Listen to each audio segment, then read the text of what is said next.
mga kalingap! Welcome back to my YouTube channel. Magandang araw po sa lahat. Sa amanda ko kayo ng mundo naroon ngayon. At ito nga guys, no, opinion ko lang po dito sa mainit-init na usapin about po dito sa TikTok po ni Beyonce. At talaga namang nabuhay po yung mga basher po nitong ni Baby Beyonce na hindi naman deserve na ibas mga kalingap dahil ito po ay ating tawag dito, sinusuportahan or para na rin nating anak or tinutulungan po ni Kalingap Rob bilang isang Kalingap Angels itong si Baby Beyonce. At alam naman natin na napakabait itong batang ito, no, mga kalingap. Hindi niya akalain na sa pag-TikTok niya ay may mga taong hindi masaya sa buhay. At ayun nga, no, na-reaksyonan ito ni Bupil Vlog. At ayun, napakarami lalo na mga tag dito, nagalit dito kay Sis Bupil dahil nga daw bakit pa nireaksyonan. 3 weeks ago na po yun mga kalingap yung kanyang last month pa, yung kanyang tag dito TikTok na yon. So napanood ko yung TikTok ni Beyonce na mayroon pong million views mga kalingap. Siguro yung iba, diyan po na nainggit sa million views ni Baby Beyonce, no, yung mga taong hindi masaya mga kalingap, yung mga taong galit po dito kay Beyonce. Akala nila ay sa pag million views ni Baby Beyonce ay may kita na agad sa TikTok. Hindi po ganun mga kalingap. At alam naman natin na sinabi yan ni Kalingap Rob, no, yung pag-TikTok ng mga Kalingap Angels ay bawas-bawasan, no, kasi nga dahil may mga serye po sila, no, maiwasan po yung pag-tag dito, pag-expose nila, no, pag-expose nila sa mga tao na para hindi po manawa yung ibang mga viewers. At the same time, yung mga TikTok nila ay kinukuha po ng mga mahihilig kumuha ng mga reels mga kalingap. Kaya yun po yung iniiwasan ni Kalingap Rob mga kalingap. So yung hindi lamang po si Beyonce, no, lahat po ng mga Kalingap Angel. So ayun nga, nagtataka ako kung bakit nga ba tawag dito na ba si Baby Beyonce dahil lamang dito sa TikTok na to na wala namang masama, di ba? So yung kay Sis Bupil naman, no, kaya siguro niya na reaksyonan niya, no, naisip niya na mayroong lumabas na TikTok itong si Joy Diwata na talaga namang daring ang dating mga kalingap, nakabra lang at ayun may paliyad-liyad pa. At ayun kung sino yung mga kasama niyang mga ibang mga Kalingap Angels dyan, na sa pagkakaalam ko po itong TikTok na ito ay 2024 pa, last year pa mga kalingap. So sana ay kinalimutan na yan ng mga kalingap kasi nga yan dahil nga dyan dito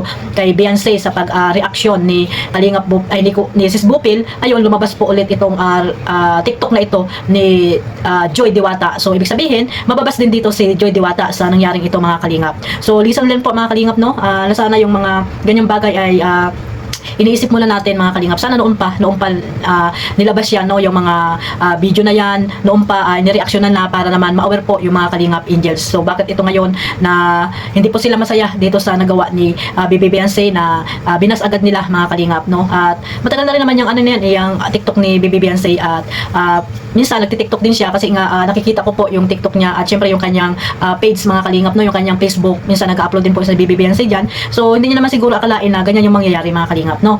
At lalo ngayon bakasyon, di ba? Hindi naman maiwasan niya sa kanila na na hindi sila mag-social media mga kalingap para naman po rin malibang, di ba, yung mga Kalingap Angels natin. At ayun, dahil nga sa mga hindi masayang mga tao na viewers po ni Beyonce, ng EDSA or sino pa man dyan, o yung may mga galit po dyan sa mga Kalingap Angels, ayan, si Baby Beyonce ay nabas dahil lang po sa TikTok na yan, na wala namang masama dyan sa TikTok ni Baby Beyonce, bakit nyo binabas, di ba mga kalingap? Sana maging masaya na lang po tayo, no? Maging masaya na lang po tayo kung ano man yung mga ginagawa ng mga Kalingap Angels. So po natin silang sakalin, no, kung hindi po sila makita sa social media, alam naman po nila yan yung na sinabi ni Kalingap Rob, yung na yan, para sa kanila din po yan, no?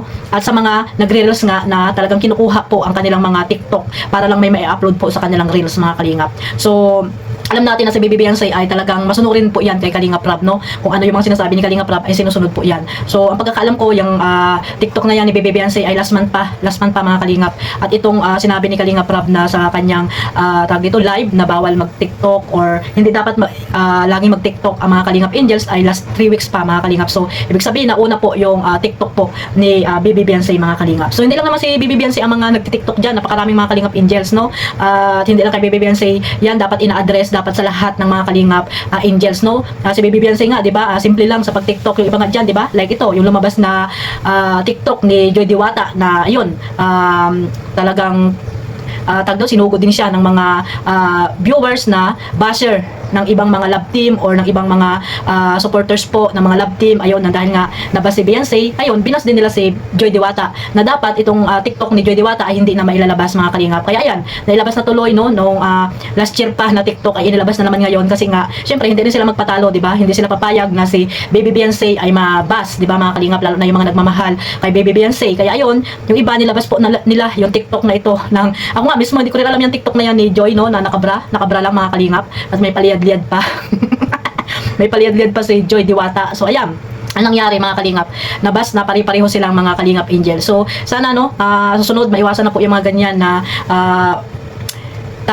sa isip natin mapapabuti po itong mga ginagawa natin, pero ayun na ano po, umaba tuloy yung mga usapin, mga basher na andyan, nagsama-sama na sila mga kalingap, kasi nga hindi natin po mapi-please po yung mga viewers mga kalingap, di ba? Hindi rin sila papayag na mabas po yung kanilang mga idol, mga nagmamahal po dito kay Beyonce, na hindi naman deserve na ibas po itong si Bibi Beyonce mga kalingap, dahil alam naman natin si Bibi Beyonce ay napakabait po yan na bata. Huwag niyo pong ibas, no?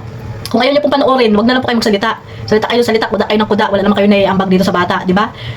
Alam na po niya yan ang rules ng ni Kalingap Rab. Alam po ni Bibi Beyonce yan. Sana tigilan niyo ng pambabas, no? At maging masaya na lang tayo kung ano man yung mapapanood ninyo dito sa mga Kalingap Angels. So ayun guys, no mga Kalingap, ito lang po yung opinion ko diyan, no? Na hindi deserve ni Bibi Beyonce itong pagbabas nyo about lamang dito sa TikTok na ito, no, na last month pa mga Kalingap. At kung titiktok man siya, hindi man lagi-lagi, di ba? At hindi lang po si Bibi Beyonce ang nagtitiktok, lahat po sila mga Kalingap Angels ay nagtitiktok po. Siyempre minsan libangan din po yan nila mga Kalingap. So ayun, siyempre susunod din sila sa mga sinasabi ni Kalingap Rab, di ba? So hindi rin natin maiwasan minsan, di ba? Hindi rin nila maiwasan na hindi mag-TikTok. Kaya unawain natin mga Kalingap, hindi yung tayo mismo ang nambabas po dito sa mga Kalingap Angels dahil lamang sa mga ganyang bagay, no? Sa pagtitiktok, bigyan din natin sila ng laya, no? Bigyan natin sila ng ikakasaya nila, di ba? Lalo ngayon, bakasyon, di ba? Wala silang magawa kundi yan, minsan mag-TikTok or mag-post dyan sa kanilang mga Facebook, di ba mga Kalingap? So tayo na lang din naman yung mga viewers na lang din naman ang sumisira dito sa mga Kalingap Angels. Dapat tayo, unawain natin yung ano natin, malawak dapat ang ating pag-unawa dito sa mga Kalingap Angels. Hindi yung tayo pa mismo ang nangungunang ibas po natin ang mga Kalingap Angels na dapat hindi po natin binabas, di ba mga Kalingap? So hanggang dito lang po at sana po magpatawaran na, no? Wag na pong humaba yung mga dito, yung mga basher na iba't ibang panig ng love team mga Kalingap. Ayan, pati si Joy ay bas na din. Ayan, no? At sana pag dito tigilan nyo na po yung mga pambabas nyo dito sa mga Kalingap Angels. So hanggang dito na lang po. Marami pong salamat sa suporta ninyo po sa lahat ng love team. Ayan, huwag nyo pong iba si Bibi Beyonce, yung mga Kalingap Angels dyan, sila Carla at sino pa man dyan mga Kalingap. At dahil po ito ay mga tinutulungan po ni Kalingap Rab, dapat po natin mahalin yan sila dahil sinusuportahan po natin sila, di ba? Mahal nga natin, di ba, sila mga Kalingap, di ba? Yung mga sinasabi nyo dyan, mahal nyo ang mga Kalingap Angels, pero kayo rin yung nagsisimula na ibas po sila. So sana maunawaan po natin yung mga ginagawa nila, di ba mga Kalingap? Hindi yung kunting kibot lang ay nandiyan kayo para ibas po sila. So hanggang dito na lang po. Huwag niyo po kalimutan suportahan ang EDSA, no? Ang Jomcar, Dan Joy, ang iba pang mga love team na binuo po ni Kalingap Rab, no? Yung bagong love team po, ayan, yung kay Mikoy, hindi natin alam kung kanino po siya ipa-partner. So kung kanino man, ayan, bahala na kayong sumuporta sa kanila or suportahan niyo sila, lahat po ng mga upload po ni Kalingap Rab. At syempre ang ating founder, Kuya Bal Santos Matubang. Ayan, shoutout po, mag-iingat po kayo Kuya Bal sa inyong pangangampanya, no? Sa araw-araw at malapit na po ang eleksyon. Busy si Kuya Bal sa pangangampanya. Syempre suportahan din po natin yung mga nasa landing pad. Ayan, shoutout po sa lahat, mabuhay po ang Team Kalingap. At sa mga reactor din, shout out. At sa mga sponsor na mababait, ayan, mga sponsor na laging nandyan, no? Hindi po nag-iisip kung ilan yung naitutulong nila, hindi po bigay bawi. Shout out po at syempre sa mga supporters po na mga kapwa ko po OFW na walang sawang sumusuporta po sa buong Team Kalingap. Mag-iingat po tayo ulit mga Kalingap. God bless us all. Mabuhay po ang Team Kalingap. Bye-bye.